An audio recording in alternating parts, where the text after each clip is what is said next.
See? Yay for Terry. To wave to my mother who's watching on livestream.com. Welcome, everyone. Thanks for waiting. We're very excited about this particular panel. We think they have some wonderful insights for you.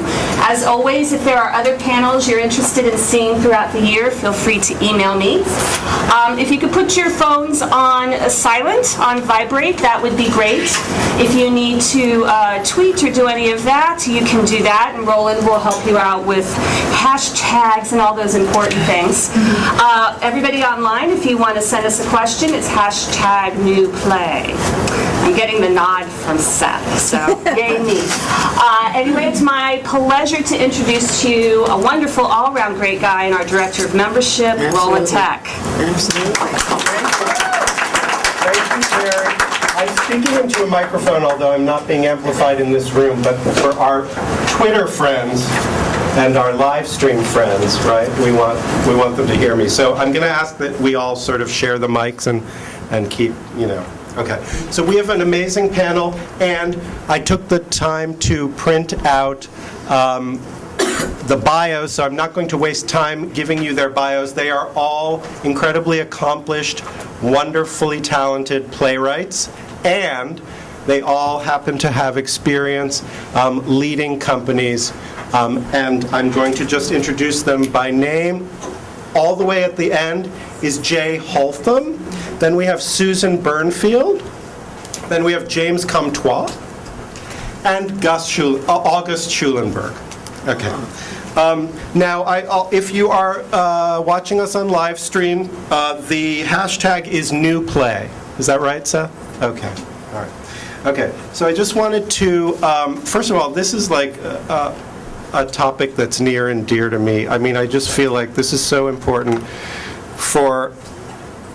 I feel like we live, we were just talking about this before we started, we live in a world that's increasingly compartmentalized and specialized. I mean, it's like you have an elbow doctor, a pinky doctor, an earlobe doctor, and the same is happening in the theater, I think, and I think it's actually probably dangerous, and I think it's really important for people to wear several hats for the vitality of theater to continue. So that's my agenda. I'm putting it on the table, okay?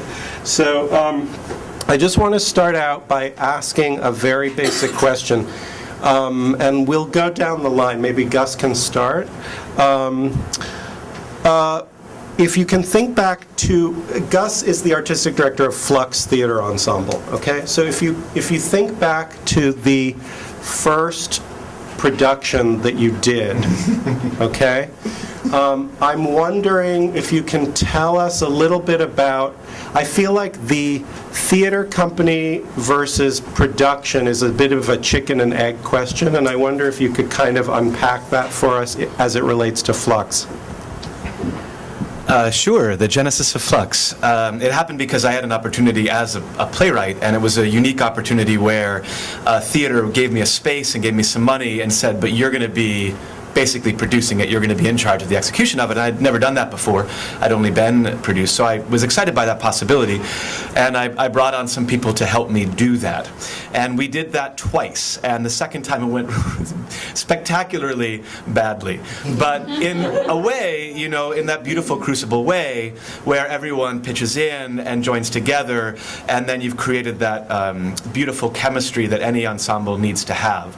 We all fell in love with each other because of those trials and tribulations we had been through.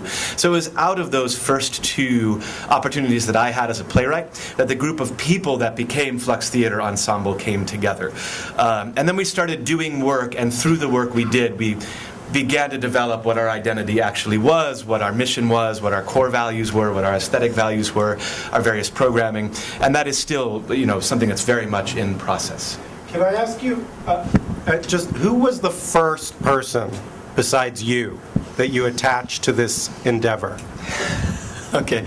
Well, that's interesting. I mean, so the first two shows we didn't think of ourselves as Flux. We had we just called ourselves the Seven, and against thieves.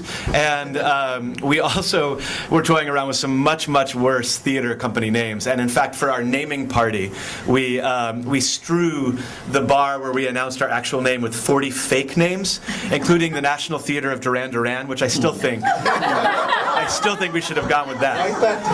But to more accurately answer your question,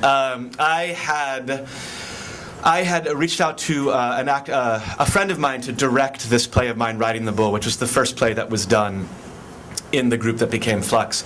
And I asked him to direct it, and he's like, well, if I directed it, I would just be telling the lead actor all the things that I should be doing since I should play this role.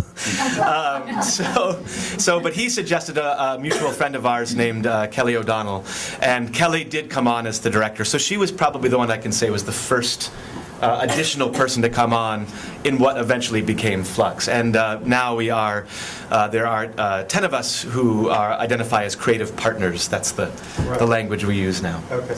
And we'll get to that structure thing later. But James, I assume with Nosedive that the first person for you was Peter, is that right? Or Yes.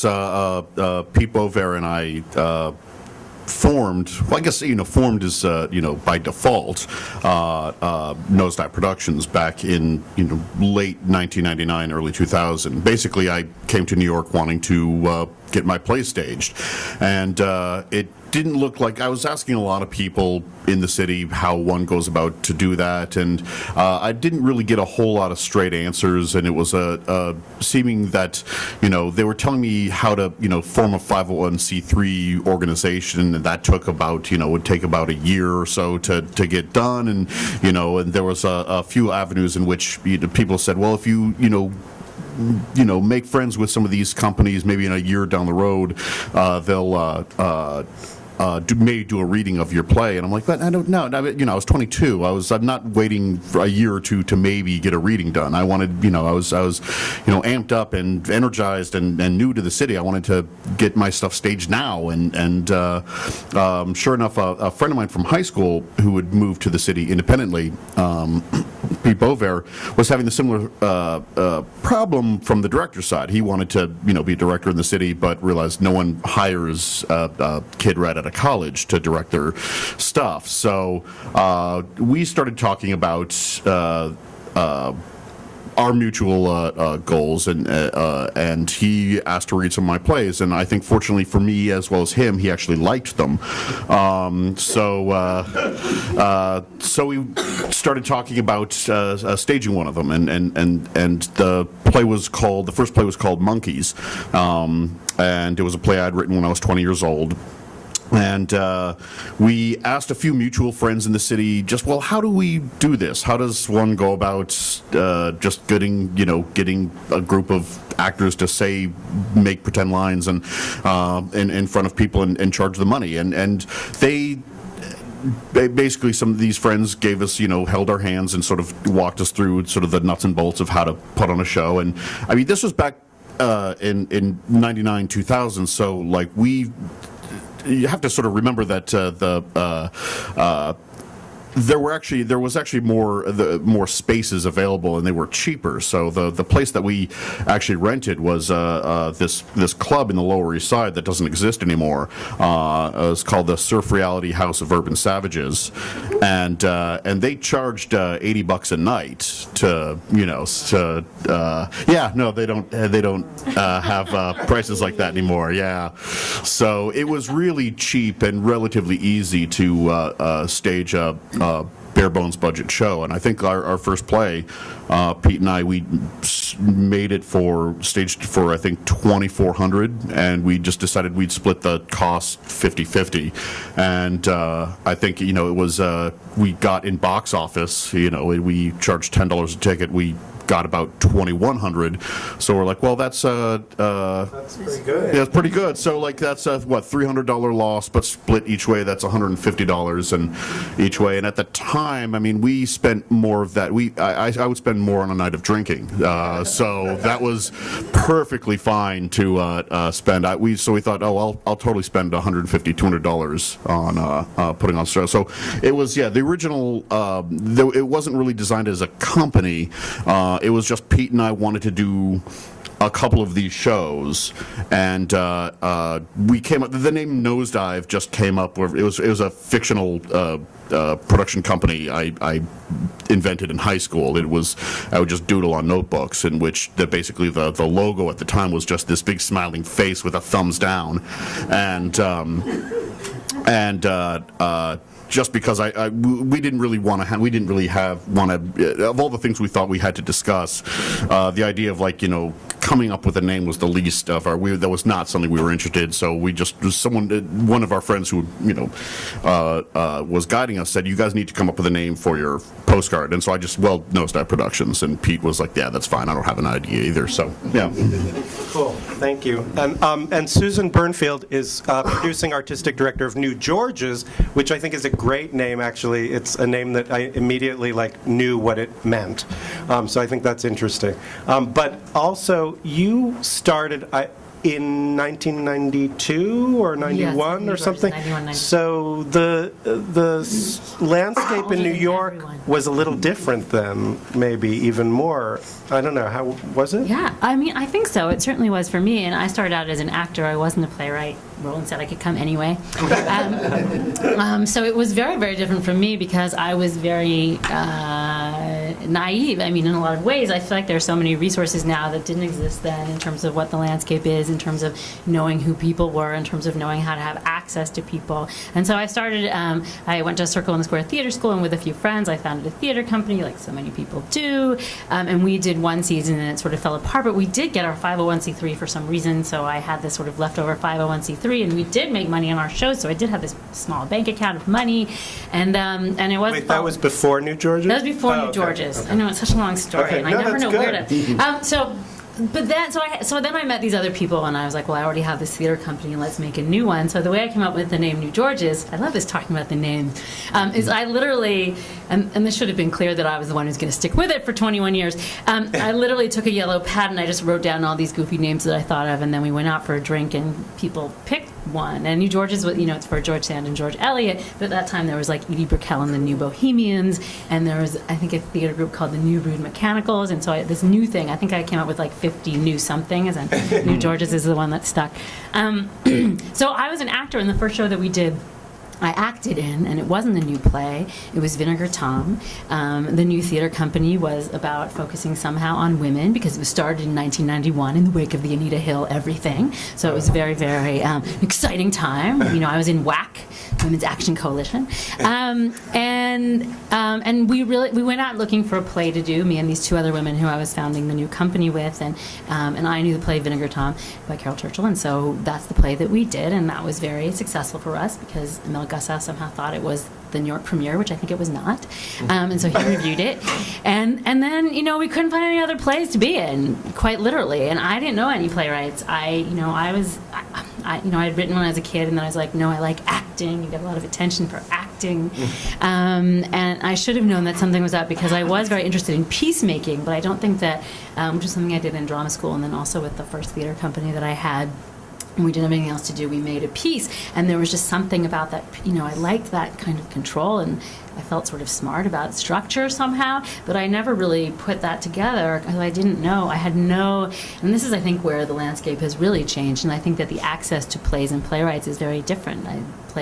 To me, a playwright was an older, a dead person, still, just like it had been in high school. I had no idea, and so we had to go out and find a play, and we went to New Dramatists, and we looked around, and we looked in a lot of other places, and then we realized, well, maybe there are people, and we couldn't find for 3 women to be in a play. It was just really hard. So we thought, well, there must be people our age who are like us and who are interested in the same things we are, who write plays.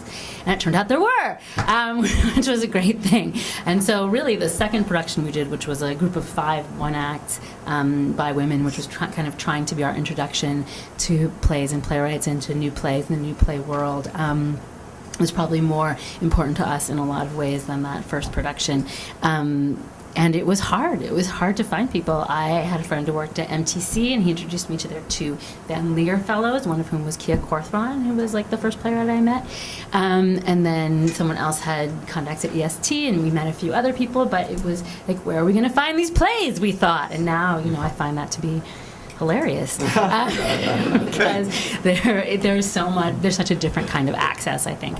And along the way, we had a writers group, and I started out, and I thought, and I read some plays, and I think, well, I could do this. I'm interested in character, and I've always been a writer deep down of other things. I care a lot about our blurbs. Our blurbs are great.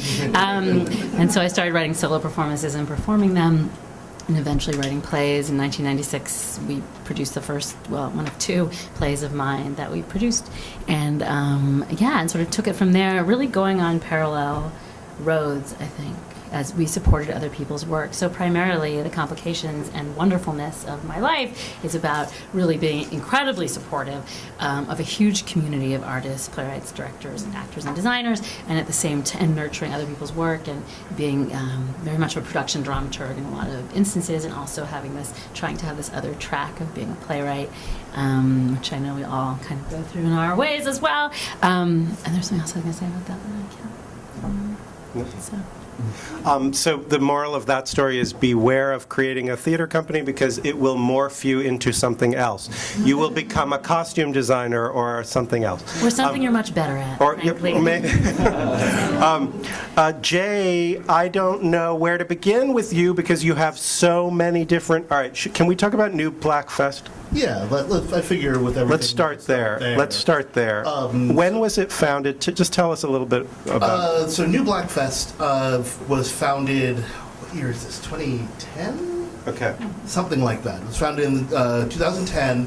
It came out of a gathering that the Arena Stage hosted when what is now at Emerson College, right, was then at Arena Stage, run by David Dower and Polly Carl.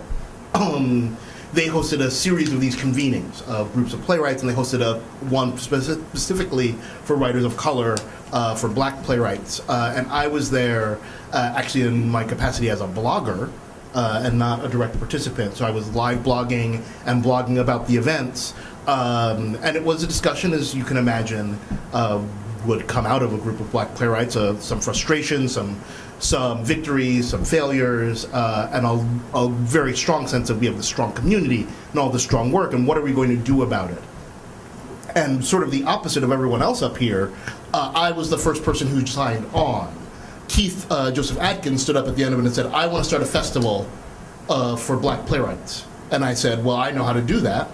And I'm interested in that. So I joined with him and with Jocelyn Prince, who also was coming to us from the public.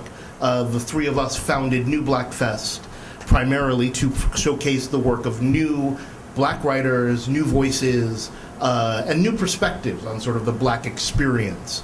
And we came to New Black Fest in that we kicked around a couple of different ideas, and this was before Orange is the New Black, but it was very much we want to be the new black. And what is the new black, and how do we investigate what that is?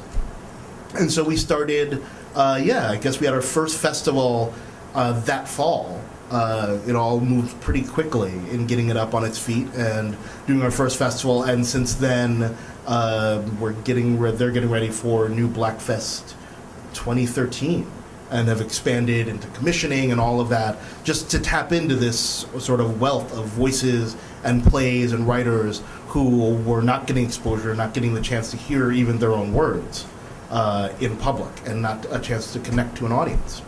And so we were sort of in that politically minded from the beginning of we're trying to address this issue in the playwriting community from the start. Interesting. So, so we have New George's and New Blackfest with that very clear sort of mission about the playwright. Who is the writer? I'm curious. It seems to me that Nosedive. I think I have a good idea of what Nosedive, of what your mission was, but maybe can you sort of encapsulate it for us? Very simply, when we started, it was really Nosedive was plays written by me and directed by Pete. I mean, it really was as simple as that, you know. Eventually, as we grew on, we started bringing in some other writers to work on, you know, for one acts, and especially for other shorter plays. And we started doing an anthology series called The Blood Brothers Present, which was a collection of original horror plays. And we'd bring in other writers and directors on board for that. And we'd also collaborate a lot with the Vampire Cowboys Theater Company, that they would do a thing out in Bushwick called the Saturday Night Saloon, which was a bunch of serialized plays that they would do once a month for 4 months out of the year. And just by basically just scheduling, you know, Pete wasn't able to direct all the episodes, so we'd actually decided, well, why don't we, rather than just have it be like a substitute, we'd actually just get more directors on board. So that expanded, but yeah, from the original, it was really just, you know, plays by us was the origin for Nosedive. But then it seemed like there was a real... my experience of going to your shows is that I felt like there was this community of people, and there was a sort of identifiable kind of style, if you will. I don't know. Oh, I mean, I don't know how. I don't know if I'm the best to articulate what that style is or what makes a Nosedive show. But it's one of those. I guess it's like pornography. You know it when you see it. And now, actually, that would be a good segue to. I just want you to quickly, because Nosedive is actually folding, or did you fold, or can you tell us a little bit about what's going on? Yes, with that? It was 10 years. How long? 13 years, actually. 13 years. Yeah. So no, I recently made the decision to step down as co-artistic director of Nosedive.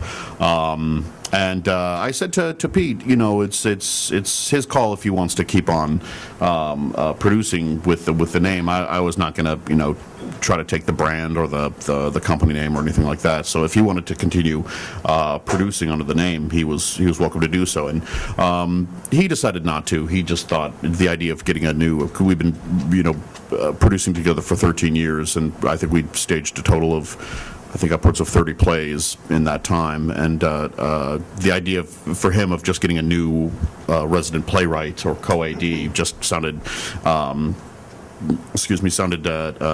like not really the way to go. So we opted to pretty much fold up the company very recently. I think we just had our goodbye gala that Gus actually wrote for. I'm just curious if you don't mind, like, can you just talk a little bit about like what sort of factors went into your decision about this? Because, you know, it does take, sure. I mean, Gus is living proof. All of you really, it takes a lot of energy and a lot of focus and time away from your writing to run a company, right? I mean, is that what... that was one of the reasons for it. And I think just it was not an acrimonious split or a bad breakup or anything. I think it was just the time had come to move on after 13 years. I think one of the things I was realizing is that it was getting to a point where I was actually using my theater company to, I don't know, hide from the theater scene rather than be integrated from it. And one of the things is I was also realizing I wasn't submitting my shows to other companies or to other playhouses, and because the one perk and downside of having your own theater company that I've noticed is that you know your stuff is always going to be staged. So as a result, you don't really do much to really get it out in the world beyond, you know, your own company. So I sort of found myself just getting to the point where it was time to start, you know, or for me to just start getting my work out there beyond, not just beyond our audience, but just beyond the New York theater scene. And that also is combined with, you know, my interest going towards, you know, writing for film and writing web series and things that are not exactly theater related. So that also contributed to it. So. Okay. Yeah. Gus, can you talk a little bit about at Flux? You have a lot of different, what I would call really innovative, interesting ways of expanding the community that coalesces around the company. And I just think it would be really helpful and interesting for people to hear about maybe two of them. Okay, we do. Flux develops usually around 50 to 60 new plays a year, and that development is either a very light touch or it's pretty substantive. Tasked with only talking about two of the programmatic ways that we do that.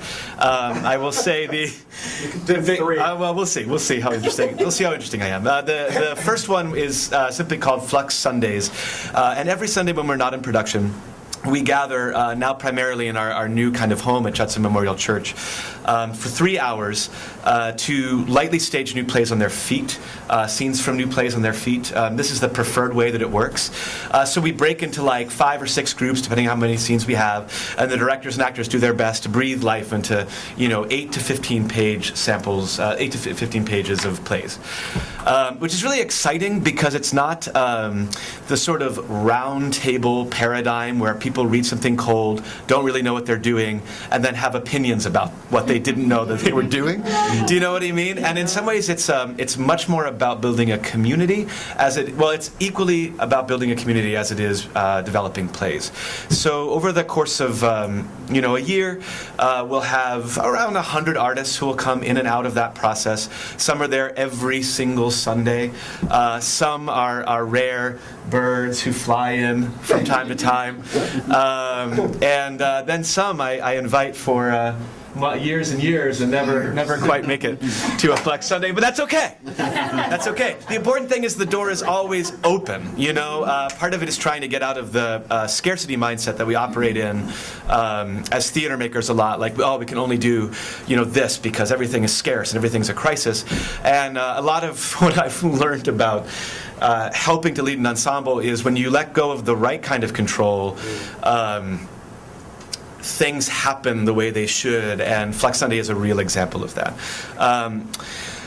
When we really like a play an awful lot, we do what's called a food soul. So this is the second program I'm going to talk about, which is an extreme staged reading surrounded by a potluck event. And again, this is about building community as well as developing the plays. A lot of times when you go to a full reading, people go there to judge it. That's what they think they're supposed to do. They think they're supposed to show up and be like, how can I help the playwright fix this? And it's like you're tending to be sitting in kind of a boring, non-exciting room watching a play that doesn't have a ton of staging. So what we do is we push ourselves to stage way more than we should in the time that equity allots us to do that. But what's surprising is when you have a body of artists who are used to staging plays week in, week out on their feet, it happens a lot faster than you think it can. Because actors are used to working that way. They're used to trusting each other, making big choices, and just going with it. And more often than not, that kind of four-dimensional experience brings out the play far more than any other kind of stage reading format can. And then when you surround that with food, people feel like they're contributing. People are bringing food, and so they're a part of the event. They're not just passive spectators, and it when you break bread with people, it just completely changes the dynamic of what that play is there to do and what those people are there to do. So those are like the two programs that we have, and if you want to hear about more, talk to me after. There are more, but I won't let you talk about them. Susan, can you just talk a little bit about your residency program? It's relatively new, but I have a feeling, but correct me if I'm wrong, that some of these people are people who have been relating to New Georges for a while. Is that true? That is true. Most of the people who work with us, this way. have been working with us for a while because it's very much the way we work, where we are a community of artists. We have a huge group of affiliated artists, about 175 or 180 at this point. I usually lose track. Some are people we've known since the very beginning. Some are people we have just met. And the reason for that is that we try to be kind of a microcosm of the world, whereas, you know, you go out into the world of theater and most of what is made based on relationships, and your job is to create these relationships with collaborators, with theater companies, and so we're trying to sort of give an extra kind of leg up to what those relationships might be, especially between playwrights and directors in collaboration. So all of our programming kind of is about this community of artists, and we don't, when we get submissions, for example, we don't really read to say, we're going to do this play. We never do that. We're read to say, well, we really have an affinity with you and your work, and we meet people to find that out. And we really do have a very strong aesthetic interest as a downtown theater company, and we do this sort of heightened, highly collaborative, highly theatrical work. So there is a very specific thing that we do. So all of which is to preface the fact that this year we have a workspace called The Room. It's at the Spaces at 520 space that Art New York runs, and it's basically. You're talking so fast. Oh, sorry. Come out a little slower. I'll go slower. It's a New Yorker. Now. The hub of our activities is a space called The Room, and it's basically a room. And because we also believe that plays should be happening in 3D, although 4D is kind of more accurate. We're gonna not have this program anymore and just do everything that Flex does. That just sounded so great. There's more food.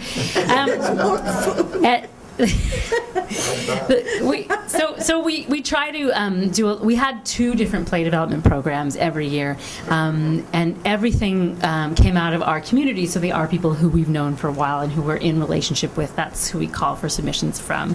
So that everything we do is part of a conversation, a long-term conversation, and a continuum between the company and the artist, and often the company, that artist, and that artists, because everyone has collaborators. And sometimes we match new collaborators together, and sometimes they're long-term collaborations, which is always very exciting to us, especially when we get them started.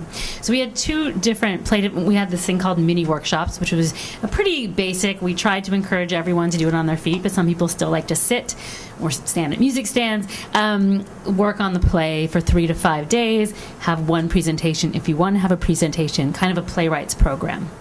And then we had a program called This Is Your Week, which was a director-based program, or a director and collaborators, or more of a devised work, generative artist, whoever you may be kind of program, which we said you can have a week in the room to work on whatever you want, and then you can show it or not show it. So we had those 2 programs. But I was feeling like, we worked on these plays, and then we said, see ya, nice knowing ya, we'll send you those affiliated artist emails, and then let us know when something happens. And that just didn't feel like enough for me in terms of engagement with the artist, and more importantly in terms of the artist's engagement with the company, and how involved they felt and how involved they really were. So we scrapped those 2 programs this year in favor of this. Well, we're sort of doing the same thing, except we've added this residency component. And what that means is that we're inviting the artists who we selected for the program by a panel process, not just me, which was so great, because it was sort of, the obligation was sort of off of me, to come to meetings once a month and talk to each other about things that didn't necessarily have to do with their projects, but might peripherally, and to just ask more questions and be more involved, and potentially to come up with a different plan for developing their project over the course of the year. So we have one person who's working once a month for 3 hours, and we have several people who are having 3 different one-week workshops in the space. It's very much about what people need. And what we found was that the pieces that people proposed were significantly more collaborative and more highly theatrical than the pieces that we got when we asked for a play development program and a highly theatrical generative artist program. That suddenly we realized that some of our artists were already working together on the coolest possible pieces we could imagine. And so we have 7 projects and 11 artists, because some of them are collaborating on the same project. They're all bringing in their own collaborators. One involves puppets, one is toy or object theater, one has a band at every show, but it has to be a different band. One's a musical about the Old West. I mean, they're just really incredible projects that fulfill our mission, I think, and our aesthetic more than any of the other things we've done. And also we get to spend more time with these people we already knew we loved, but now we get to love a little bit more for the year. And I feel like because there's the potential for the program to keep going further, that we'll have that opportunity with many more people to come. So we hope that it doesn't feel like we reject it. I hate rejecting people. more people, because we are a community. So that's our new program, and we named it after my mom, who passed away last year, so it's called the Audrey Residency. Thank you. And she sounds like an amazing woman. Well, no, she does. Anyway, we'll do another panel on that. Jay, I want to hear a little bit about Youngblood. Sure. Can you just tell us, you were briefly co-artistic director? I'm not sure how, just explain. Sure. For anyone who doesn't know, Youngblood is a playwrights collective that is part of the Ensemble Studio Theater. It's going into its 20th year this year, apparently, which is crazy. I was a member of it shortly after I moved to New York, starting in '97. And then from 2003, 2005, I was first co-artistic director, and then, as we're talking about playwrights in charge of things, that was a title that sort of chafed for me, not solely, for a lot of reasons. I mean, because being in that position and having that title didn't seem like it jived with being a writer. And being sort of the writer's advocate. My co-artistic director at the time was R.J. Tolan, who remains doing that. The second year, I took the title literary director, which was a distinction without a difference, but it felt better. And so that is an interesting group, especially in this, because it's gone through a number of sort of different incarnations and organizational life within it. When I joined it, it was primarily a writer's group. We met every Wednesday. It was all playwrights except for Chris Smith, who was the artistic director, but that pretty much just meant he led the playwriting exercises and led the feedback at these meetings. And when I joined, the group was making its way to producing. And that was a very sort of fraught conversation. I joined in like the second wave. The first wave involved people like John Beluso and Christopher Shin and Lucy Thurber. They had all been there for about a year or two before I joined in, and David Zelnick. And they were firmly committed to not producing. Well, they weren't. There was an ongoing conversation amongst the group about whether we should start producing, because once you start producing, everything changes. Once you move from just being a group that met on Wednesdays, we would do a little writing exercise, we'd read each other's plays. A couple of times a year, EST would give us, basically donate the space to the group and say, do a readings festival or do some short plays in Oktoberfest. And it was all loosey-goosey and it was all very, very low-key. But Chris was right, that once we started producing, then we were talking about production costs and raising more money and raising our profile and inviting the Times to see the work and putting that much more pressure on the playwrights, as well as asking more from the playwrights. It was a collective. So there was, while Chris was artistic director, a lot of the other sort of duties of making a theater company would spill down to the other members. And that was the conversation we were having right when I joined. And ultimately a conversation that ended with us producing our first Thicker Than Water evening of one-act plays in '99. Cool. And from then on, it became an annual thing and then expanded slowly into the juggernaut that is Youngblood now. Thank you. I just was thinking about something as you were talking about EST. You know, hidden already in the conversation are something that I think is important to point out, which is that there are relationships for these small groups of people, these small fledgling companies. They often depend on the kindness of larger, more established institutions. There's Art New York, there's EST, there's Judson Church. I mean, that history. Does somebody want to pick that theme up and talk about how you knock on the door of something bigger and older? I could talk on it. Less so. Youngblood is a weird case because it started as a program of EST. Right, so that's it was unique. a brainwave that came out of Kirk Dempster's mind that has taken a life of its own. and sort of functions as a mini theater company within a larger body. But when Keith and Jocelyn and I were starting New Black Fest, that was done almost entirely on the kindness of strangers. That was done entirely with the good graces of groups like Brick out in Brooklyn, which donated their home to us for our first festival, and the Public, where Jocelyn was working at the time, which provided immeasurable support. Okay, so Jocelyn had a day job at Yes, the Public. at the Public. Okay, so mental note, right? Yes. I mean, That seriously. helps. I mean, I'm just, how many of my scripts have I Xeroxed on the Dramatists Guild machine? I'm sorry, but it's true. Exactly. But it's also, I found, and this was certainly the time that we were doing it. It was, it's weird to say, it was 4 years ago. It was a different time. But there was a lot of sort of energy and conversation in like the new play sector then, and what was going on in new plays, and there was a lot of sort of shifting in the thinking about how to generate new plays and what to do about diversity.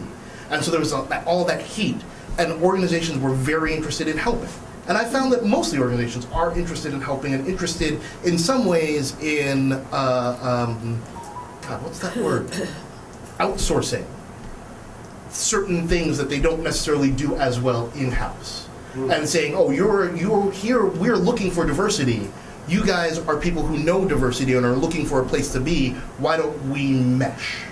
And this helps us fulfill our mission. We help you fulfill your mission. Everyone's happy.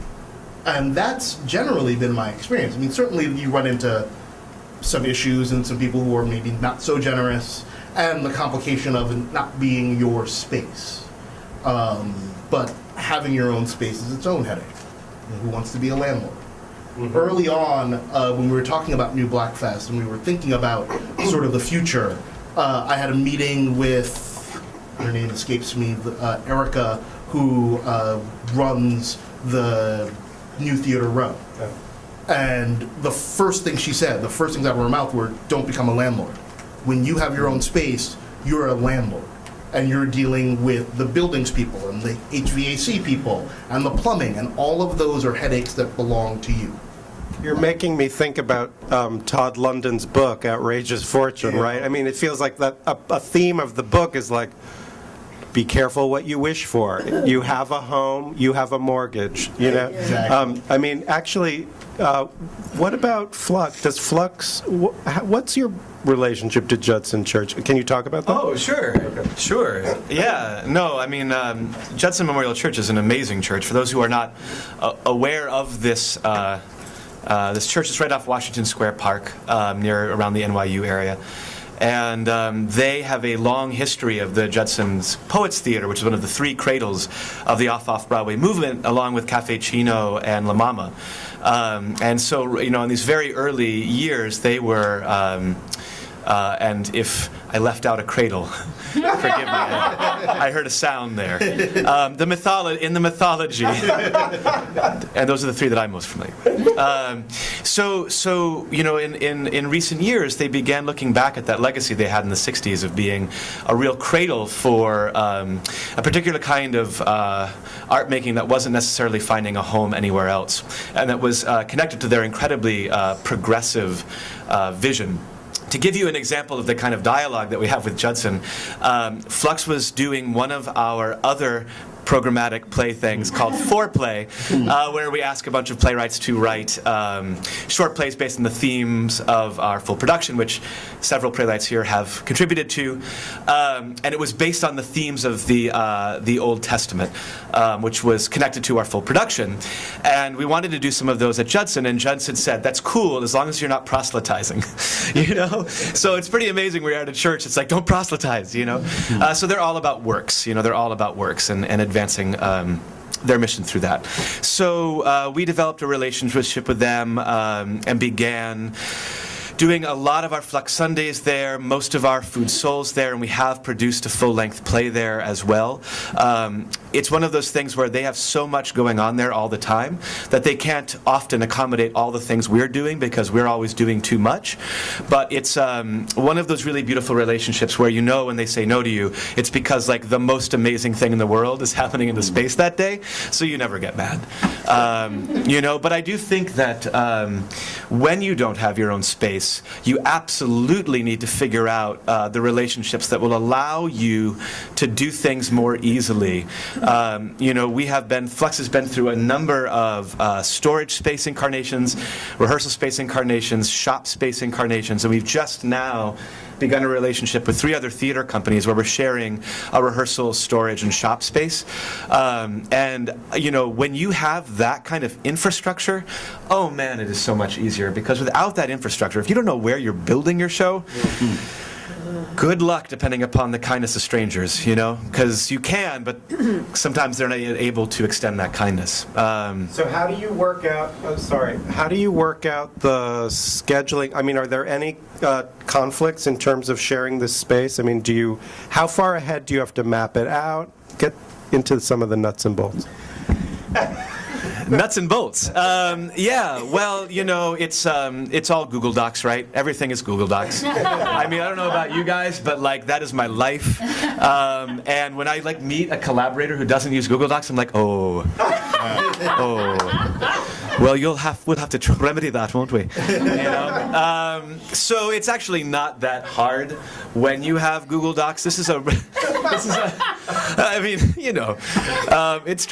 this is a relatively new relationship for us, but it's one with some companies that we have long-standing partnerships with. So I assume that we will figure out the particular Google Doc etiquette for this relationship. Okay. Yeah. Awesome. Thank you.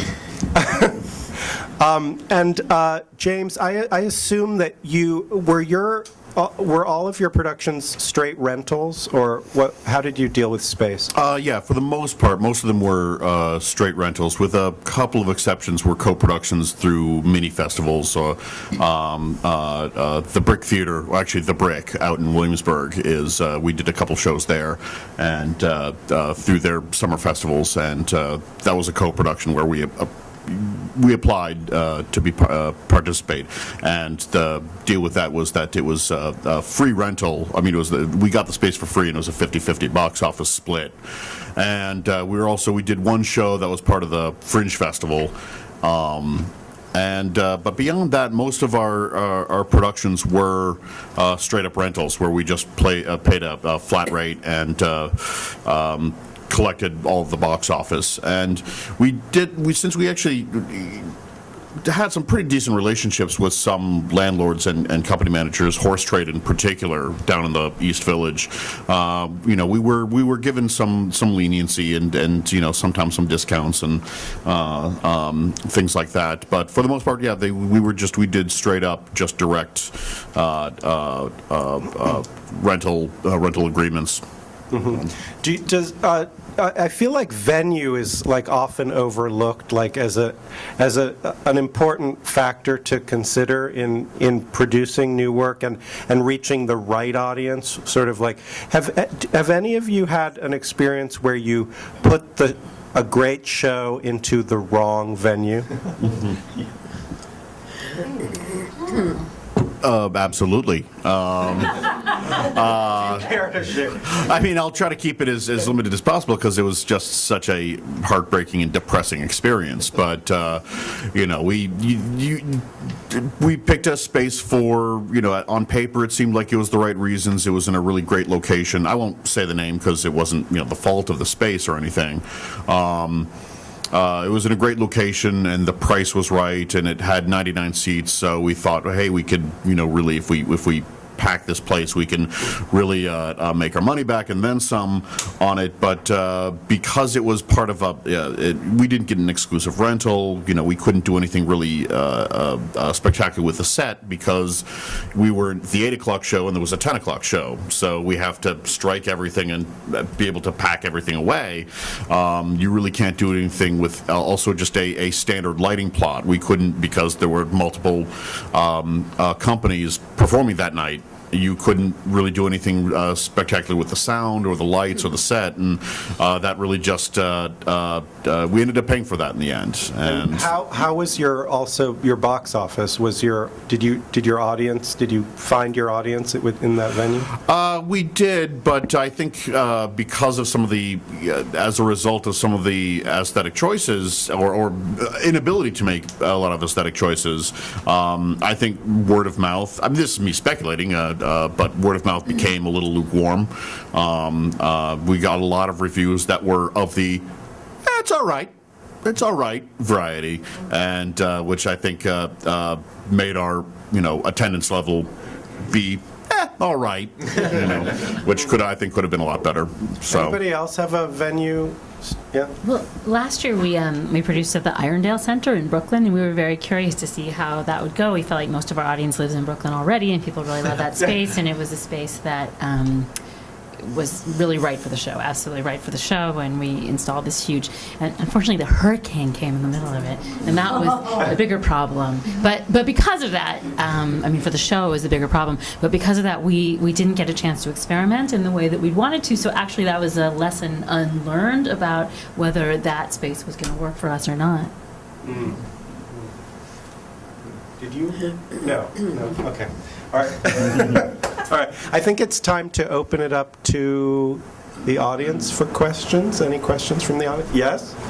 And I'll repeat the questions so that people who... Oh, and by the way, hashtag new play, right? And we're the Dramatists Guild, right? Okay. Anything else I need to say, Seth? You've got it. All right. Yeah. I'm interested, I have been at the Helm in a couple of different ways, but usually separated from my performing. And I'm also a union actor. So my question is, how do you handle that? And who has the responsibility and the liability in your group of Oh, okay, great people? question. So you're asking a little bit about unions, but also about structure, and I think that's a really great, important question. I'd love everybody to touch on this. Some people have already alluded to the fact that they are 501c3s. I'm just curious, if you could just each talk about the structure of your company. Is there a board of directors? What's the management structure like? You want to go down the line? Sure. Yeah, I'll try to go quickly. So Flux is in the process of getting our 501c3 now, which we were very hesitant to do for years because in one of the other hats I wear, I work in a service organization, and I'm on the board of another service organization dealing with larger theaters who've been around for a while. And there's a lot about the board construct that's scary. And I've seen a lot of examples where boards have kind of taken over a company from something that began as an ensemble. And because an ensemble really does function as a check and balance system, we were very, very hesitant to take on the board structure. But burnout is powerful, and without a certain degree of resources, you are going to burn yourself out. So we decided to go down the route of getting a 501c3, not so that we could become a much larger resourced ensemble, but so that we could be in the position, if burnout continued to grow, that we could resource ourselves just a little bit better, so that we could prevent that from happening. So it's a very delicate dance that we are going through, and it's the exact same dance with union contracts. We have extraordinary artists that are a part of our circle that work with us because they love us, but they can't work with us all the time because we don't pay them enough, So again, it's a balance of how do we not lose our soul, in trying to keep our stomachs fed. And so I think that that's a dance that every theater company goes through, but especially one that's an ensemble, where no one is interchangeable. Nobody is a position with us. And the fabric of the ensemble changes completely with each new addition of a person. So sustaining that is different than sustaining a traditional hierarchical theater company, I think. And so everything with union, everything with board structure, all of that is a little bit different.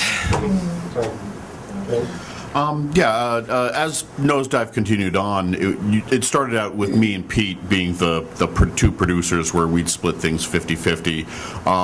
Eventually that grew just over time to our producing team just became larger and larger into how many? I don't know, 6 or 7. I may be getting that number wrong, but it was a group of us who we would just be the unofficial producers, and people could sort of create or their own level of involvement or lack thereof, just depending on their energy level, as Gus was saying, because we're not really paying people that much, so they can participate as much as they want in the producing level.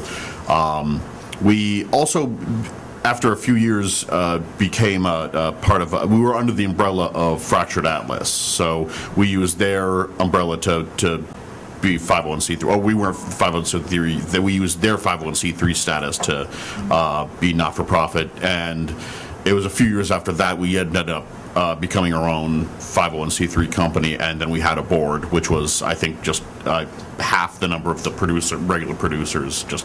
We just did the bare minimum of what the number said, the paperwork said. We again, for us, it was really never a big thing of like, who's got the official titles where. It was Pete and I sort of made the main creative decisions as to what the next shows were going to be, and then depending on what that was, we had the rest of the group sort of helping us flesh that out and create that. And in terms of, and we also delegated, we had sort of, each person had different strengths and abilities and aptitudes. I, in general, was the guy in charge of publicity. Pete really handled most of the equity paperwork, and other members actually would work on different aspects of production. So it ended up working out for the most part, even though it was we had a fairly loosey-goosey, unofficial way of setting things up. But weirdly, it worked out. I think just because we all knew each other well, and it was a relatively small group. So. One cautionary note to those of you who are forming boards. It's like, I think there are people on boards who can bring you a lot of money, and then there are people on boards who can do a lot of work and put a lot of sweat equity into the company. And then there are those people who do neither, and those are the people who you need to get off of your board. Anyway, do you want to talk a little bit about? Sure. The New Yorker once wrote us a listing that said our play was done by the Women's Collective, New Georges, and I was like, no, top-down hierarchy. Just because we're women. No, it's just that I was the crazy one who kept going for years and years and years. It was only me with people sort of coming in and out, and I feel like there's a work ethic. When you're people who do these things, you're insane. You're pushing boulders up hills, and you're doing all the equity paperwork at the same time as you're trying to cast a play. I mean, it just all has to get done, and so you do it. I was really fortunate about 10 years in, or a little less than 10 years in. I met a young director named Sarah Cameron Sunda who came on staff with me, and she was the first person that we really ever hired to be sort of a producer, sort of a managing director. And then she was an associate director. Now her title is deputy artistic director. It's been through all these things because she's an artist as well, and her artistic career has also been going forward, and we kind of want to continue to acknowledge that. And then 3 years ago, it was basically just us. We always had a volunteer literary manager, and then 3 years ago, almost, we made this huge, huge, huge leap that was totally necessary because of burnout. And we hired a managing director who actually knows how to do a budget, and it was just me sending them to the funders, and that has been wonderful and complicated at the same time because she's in the office all the time. We're having a conversation, which is usually about money or funding or something that is not, why I went into this. So it does create a very different kind of, and she totally gets the work part and totally respects when I recoil from that. But at the same time, it becomes just a much more complicated thing. But I know that we wouldn't still be here if she wasn't doing that and taking over all those things. It didn't really make my work less necessarily. It made it different. Because there's so much more focus on that, but at the same time, it's quite wonderful. And one of the great reasons is because she deals with our board. One of the reasons I was pushing that boulder myself is I actually am very shy, and I'm not a good asker. I hate to ask people to do things. I couldn't delegate well, and when people came over to do things and just wanted to have lunch and they didn't actually do them, I couldn't be mad at them. So I also was that way with the board, and also very early on spoke with some arts consultants through Art New York who were like, don't let your board get ahead of you. It's your culture. The board is there to support you. Don't give them, so much responsibility that, what Gus was talking about, you lose your own sense of what the company is. And I always followed that advice perhaps too much. So the board was always a little bit, on the periphery, helpful and bucking us up, but not necessarily as helpful as we needed them to be, especially as we grew. And now we have a wonderful board. They're totally great, but they do not stick their fingers in places where they don't belong. I think it's a really good balance, and they're delightful, respectful, and do give us money or find it, which is a huge difference and amazing, and all because Janie is able, our managing director, does a lot of that work. I can't do it. Jay, does New Black Fest have a board? I assume yes. No? No? At last I heard, it did not. I stepped away a couple years back, Okay. but for our first 2.5 years, we didn't have a board. We had an advisory board Okay. of people who we liked and were be resourceful. People like Lynn Nottage and other people who supported us early on. But it was really just at first a 3-person and then a 2-person, and now pretty much just a 1-person band. Like Nosedive, we use the umbrella of Fractured Atlas, and we've partnered with other organizations as well. But when we started it, again, it was part of that sort of foment of the new play sector and new ways of organizing in the post-13P wave. And we all felt pretty strongly about we don't need all of that stuff. A lot of that stuff gets in the way, and the buck stopped with Keith and Jocelyn and I, and then Keith and I on everything. It helped that we made the decision that Keith and I are both writers, that we would not be producing any or developing any of our own work through New Black Fest or through the festival, that we would focus those energies entirely on other people. To make it easier to make those calls and to do that supportive stuff. But it was us. I did the financials and ran the box office, and the first year served as essentially sort of the associate producer or producer of the festival. And that's how we made it work. Another question? Yes? Yeah, in light of the cautionary tale that you mentioned in Todd London's book, and even I think in today's times, we have Theater for the New Audience, and they built this new building, and they've got this much bigger overhead. I'm wondering where you would like to see your companies go in 5 or 10 years. Do you have a plan in mind? You mentioned don't get a building, you don't want to be a landlord. Is that something you want? Or are you just sort of making it up as you go along? Okay, I'm going to just sort of repeat, encapsulate sort of for people watching. So in light of the burdens of taking on real estate, what do you see as the 5 to 10 year plan for your companies? I think that I never have a 5 or 10 year plan, but I'm a very good reassessor. And then I couldn't be doing this and wouldn't be interested in still doing this if I wasn't constantly looking at our mission, our programs. That residency program is a good example of that. How can we do this better? How can it be more interesting? How is the way that we articulate what our company does, how can that change based on the work that we've done in just the past few years? And we have evolved considerably. And so I do find that is very natural, but at the same time and organic, the way it happens. Not necessarily obviously according to a plan, but I feel like because our main value really is flexibility, and we want to see opportunities and be able to take them. That's the hardest thing about when you don't have any money, you have less flexibility.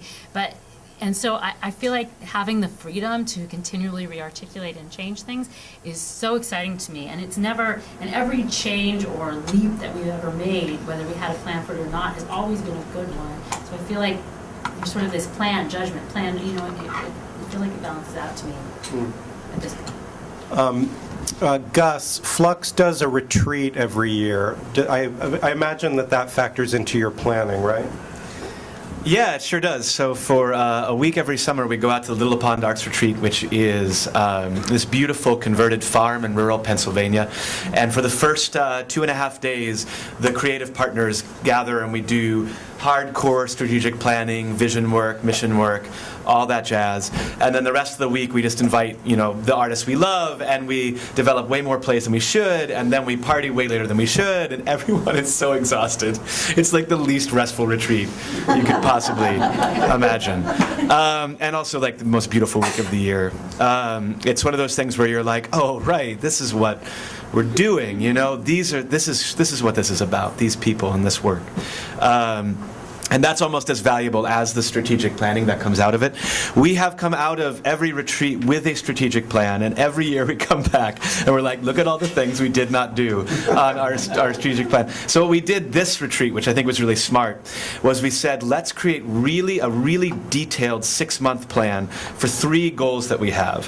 One is artistic, and one is audience-based, and one is kind of taking a look at our core group of artists and audience, which we call Friends of Flux, or FOF in the worst acronym ever. And so we have very specific goals and very specific action plans for those 3 things for 6 months. And I gotta tell you, it's made a huge difference. Like, not worrying about this 3-year plan, but just trying to execute on this really manageable thing. We also did add a bunch of new creative partners, so that they have also aided our execution. But I will say that I think that's where we are. What I hope is at this next retreat, now having been able to execute on that, we'll be able to scale it up a little. And maybe every year scale it up a little more. Because I do think for us, it would be advantageous for us to have some 3-year, 5-year strategic plans, but we just haven't built the internal capacity yet to execute on those. So I think it's like, but I think we'll get there. Okay. Another question? Yes? Yeah, I think all of you have been around for a few years, but in the current atmosphere of this hyper-specialization, how do you feel that it's affecting your companies, and how do you feel it's affecting new theater companies that are just being born? Okay, so how is the current climate, is that what you said, of hyper-specialization affecting your companies, or in general, theater in general? Or Especially new work? New work, because you talk Okay. about everybody sort of Right. specializing in one area Right. and being looked down upon if you sort of wear more. Right. What does it do to theater when playwrights feel that moving scenery is beneath them? Yeah, I think that in the age of Kickstarter, actually that is not happening at all. I think it's the most exciting time in the 22 years I've been there for people just putting on their own damn plays and finding a place to do it, and the work being really, really exciting, and the collaboration being incredibly exciting. People understanding collaboration, people understanding making their own work, people understanding producing, people who don't understand desperate to learn about producing, and being able to find communities that will support them so that their plays can happen. I don't know. So you're saying it's changing? I think it's changing for the better, Good. frankly. I mean, I think that people who are coming out of programs may feel very specialized, but they quickly learn that if they want anything to happen, then they do it. Do you have, no, okay. I Disagree?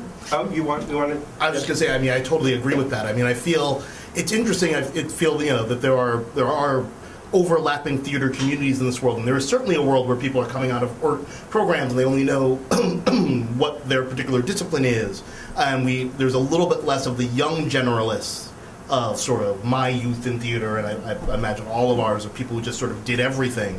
But all I see right now are new playwright collectives and new groups of writers and directors and artists banding together to form something new and to develop it in a new way.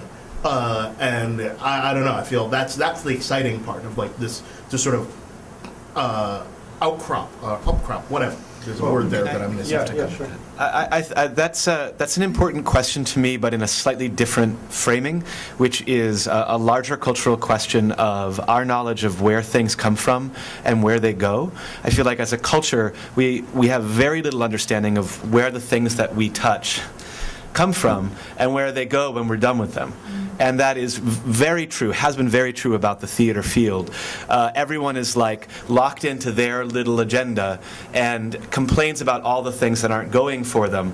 But there has not been for a long time a rigorous exploration as to, well, why are the structures that way?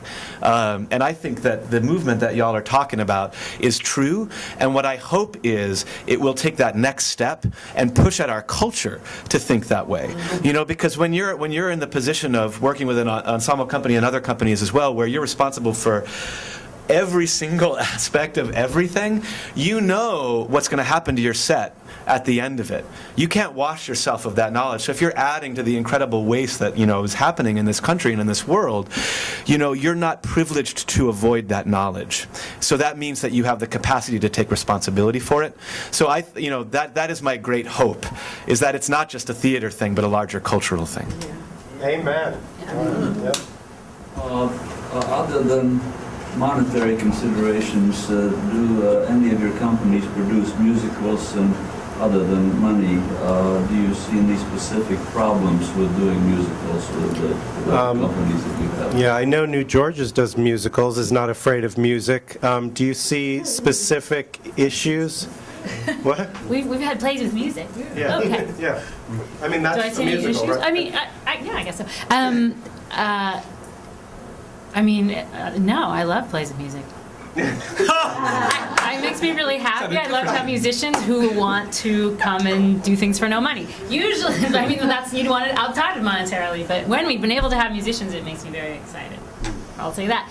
No, I wish I could produce musicals, but the problem you raised and don't want to talk about is the biggest problem. And also, it's just not what we do in a lot of ways, and we can find different ways to support it. And because we do a highly theatrical play, often there's another way. There's a band in it, or we did one play with an orchestra because it was scored speaking, and whatever. But hadn't answered. Yeah. I was actually hoping if you could speak a little bit about the best thing and the worst thing about Fractured Atlas. Okay. Controversy. Okay. The best thing and the worst thing about Fractured Atlas, I think specifically what you're talking about is the fiscal sponsorship program at Fractured Atlas. Okay. I'll wade in. And the best thing in my experience with Fractured Atlas is that it exists. And that it's there, so you don't have to go through the expense and the time and the work of getting a 501c3 and building a board and doing all those things yourself. It becomes a place, they are incredibly resourceful, is a great resource for a young company. In our time there, they connected us with other people. It's an easy place for people to donate money to. They offer all sorts of seminars and all of that stuff. And the downside is pretty much what you would expect. You are not in control of your financial life. And you are at the vagaries, to a certain degree, of another organization, of another staff that is completely out of your control. At some point, when we signed on, I was the original financial person out of, I don't know, some stupid idea.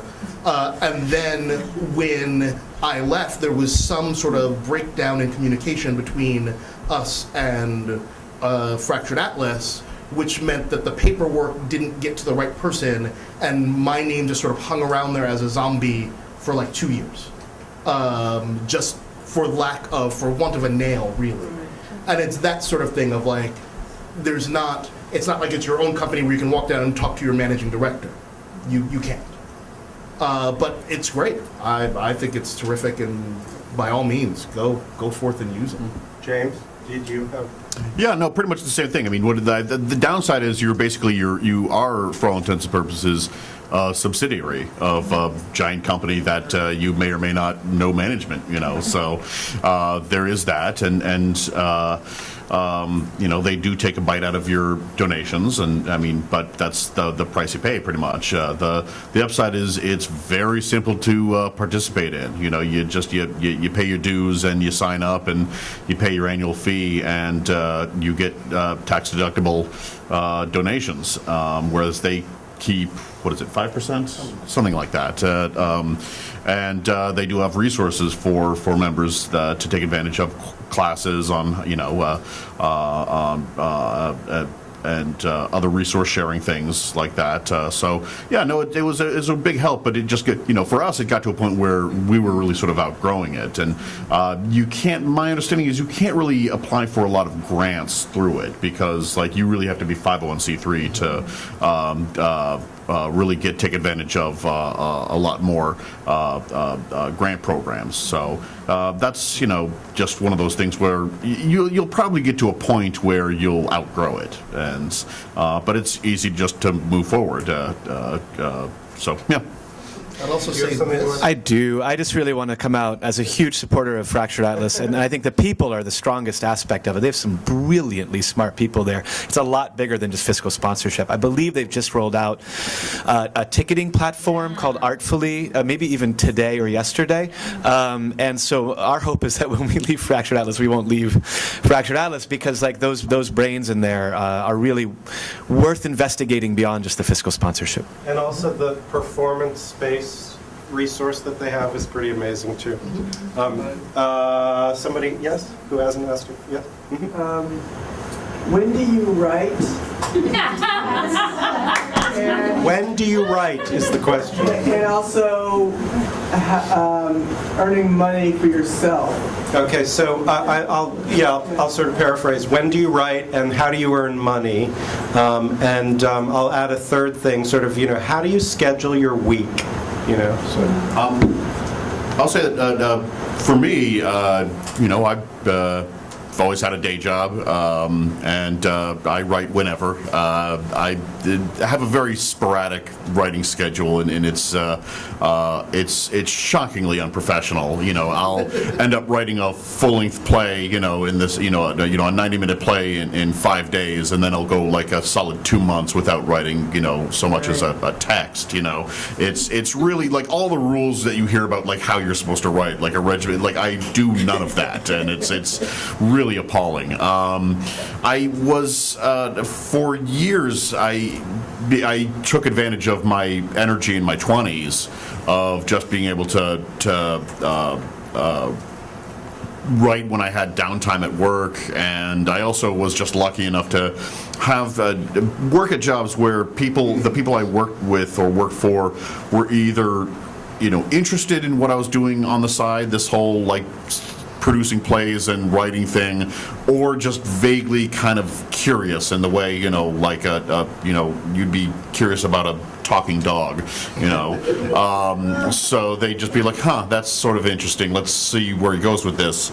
So for me, it was always just, I ended up having a lot of energy to be able to write when I had downtime, and, my day jobs, for the most part, for the longest time, didn't really require a lot of emotional commitment. I left it at the office when I went home. That's definitely changed now when my age began with a twe, and then went into beginning with a th, and now is approaching a f, that's becoming definitely, the balance is becoming a little bit more of a challenge. So, yeah. I used to write a lot on vacation, so all my first plays had beaches in them. They sort of stopped that. I don't know. The writing somehow, I don't really know how. About 2 years ago, my colleagues were so nice, and I said, maybe I should take a creative day, and they're like, yes, you should. Lately, that's been sort of a creative morning, but that's my own fault, and my problem is really compartmentalizing more and allowing myself to do that. Somehow, I guess I have enough vacation or weekend, or I don't know when, or I'm just fast, or I've learned to be fast. So I do write. The thing that I don't end up doing is putting my work out there and writing agents, writing theaters, sending it places, not letting, and then like years will go by and I'll be like, whoa, that reading was 2 years ago, and that is the thing that's significantly more, and then you just have this body of work because you found the time to write, but no one's doing the body of work since I don't usually produce myself. So that is sort of more complicated. But I have no idea. I mean, it's a hilarious question. I also have 2 very neglected children. I mean, it's a disaster. Yeah? I didn't get an answer from the 3 of you about the musicals. Okay. Sorry. One from Susan, thank you. Sorry. Oh, I mean, I kind of like musicals. I'm, they're okay, I guess. I've always just preferred, straight plays over musicals, but I mean, they're okay. Pete and I always joked about the idea of like us doing a musical just because people who know me would think that would be such an anomaly, and it would just be like they'd find it that just such a funny thing to see the postcard of saying like, you know, a new musical by James Comtois, and that by sheer alone with the novelty would draw people in. But I just never, we never, you know, I never got the idea. I'm, you know, not that musical, so it just never happened. You know. Yeah, I think it'll happen for Flux. We're in the middle of what we call our Big Artistic Risk Project, aka BARP. Another horrible acronym. That's what we're all about. And one of the things we identified is like taking on projects that you know, are stretching us in some way. And so I do expect that while that might not be a play with a lot of music, you know, we might take a page from the extraordinarily well thought out risky play development that New George's does that often results in plays with a lot of music that might as well just be called musicals unless you have an antipathy to the word musicals, right? But like, it's not on our agenda for that to happen, nor do we have a specific project in mind. At New Blackfest, we did musicals. We'll do whatever strikes our fancy. Like the only thing that comes up is the monetary. It's nothing artistic. I love musicals. Big fan of the American musical theater. It's one of the few things that America brought into the world. So we should, by all means, celebrate it. Can we answer the when we write set question too? Oh, yeah, or are we yeah. moving on? Yeah. Because I've got funny anecdotes about that. I've got at least 3 or 4 funny anecdotes. How about 3.5? Okay. Yeah. So like, it's crazy, right? Because you have absolutely no time. You've got a full-time job and a full-time theater company, and you know, a family life and whatever. So what I do is like, it's like you create people who are waiting for pages, right? So with Flux, every Sunday we're developing pages. I expect that I have to have pages every Sunday, right? And so now I'm a part of 2 other writers groups that are expecting pages every Monday, and they're every other week. So now I've got like new pages I got to do every Monday. So then recently I decided to make this idiot bet with Adam Simkowitz that we could each write a full-length play a month. And it's all about, no, but this is so great, because it's all about stupid, arbitrary, non-real, you know, pressures that you put on yourself so that you prioritize writing over the things that are probably more important, like your family. You know what I mean? But it works. So like in this, you know, I didn't do it in a month, but you know, I did finish. I started a play in September and I finished it, you know, and I've already started on my next one for October. So it's like, I think it's just all about that. Crazy, arbitrary deadlines and people that will shame you if you don't meet them. You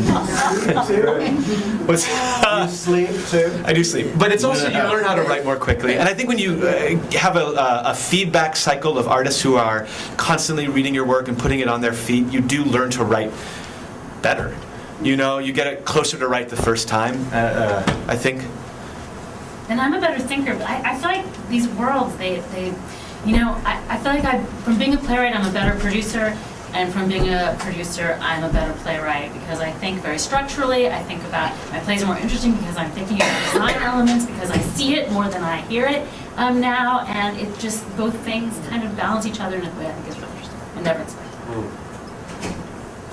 For me, with the writing, I'm a very dedicated morning writer. When I do, sometimes it's fits and starts. I prefer to write in the morning. I can't write after a day's work. And one of the reasons why I wound up stepping away from New Blackfest was that at the time I was sort of in the middle of exactly that pincer of having a day job that I'd been at a couple of years, so my responsibility and more importantly my boss's expectation of how I would be spending my day had risen to a certain point, and the needs of putting together this festival were making demands that the little bits of time during the day, if I needed to finish a scene, if there was a deadline, if there was something that I could do, I didn't have those anymore. And I had to find a way to protect that time for myself. We have time for one more question. I was just wondering, you all sound so organized. No, you do. I mean, you know. And you sound like you have such a nice bunch of people around you that give you new material. How do you find people who are not in that circle and allow them to people present you work? How do you expand the circle? Is that what you're saying? How do you take yet other playwrights, since you all sound like you've got groups around you? How do you add more playwrights Yeah, to your how circle? does somebody Oh, or how does submits? somebody get into these circles? Yes. Oh, how do I get into this circle? Doesn't it sound like it's a nest, you know? It sounds very appealing and inviting, and I want in, so tell me. It sounds also finished. Yeah. Oh, You know? Well, we accept unsolicited submissions. did you hear that? Yeah, they do submissions. New okay. Georges accepts unsolicited submissions. But again, we're not, we're reading for affinity, not necessarily to produce or play. And also, let's just Take a while. clarify Take a that while. New Georges prefers, they projects, not plays, Right. I think, in a, Well, we right? read In a, plays to I mean, find you people read who plays, put but together it's, and but then, it's yeah. about kind of, Well, it's yeah. about eventually getting it. Okay. Yeah. Okay. Anybody Thank else you. want to crack the door open? I'm not there no more at New Black Fest, but I know that we worked sort of the network of people that we knew, and it isn't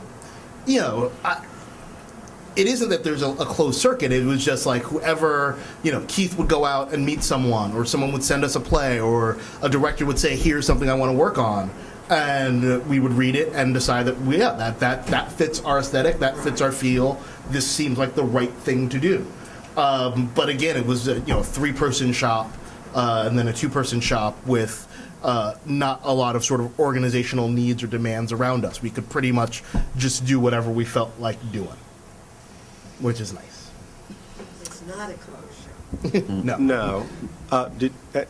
I can't answer. You want to? Yeah, it's we do accept unsolicited submissions, and we do have a literary committee that reads them, and 2 people have to read them. But I'll be honest, it's not a successful committee, in that I don't feel I don't feel like we've been able to move a lot of the plays that we've read in that capacity into any kind of meaningful relationship. And I don't know if that's just the quality of the plays or the quality of our literary committee or what, So I'd say that the far more realistic way of becoming a part of Flux is to just insert yourself into it in a way that we can't get rid of you. And honestly, that is really how it works, someone will show up to events, will keep introducing themselves, they'll come to one of our play development things, and we'll work with them.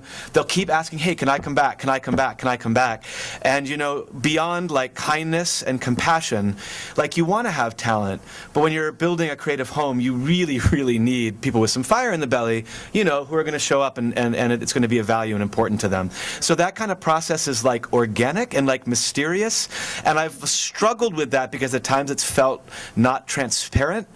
But lately it has felt more authentic to me because that's what seems to be working. Do you know?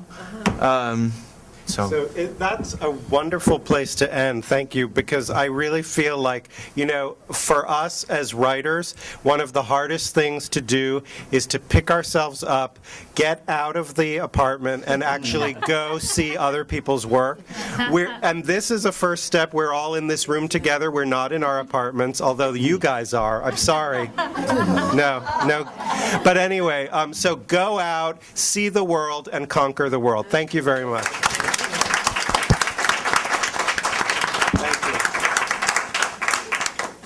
Oh, that's so cool. I have to thank you for all the things.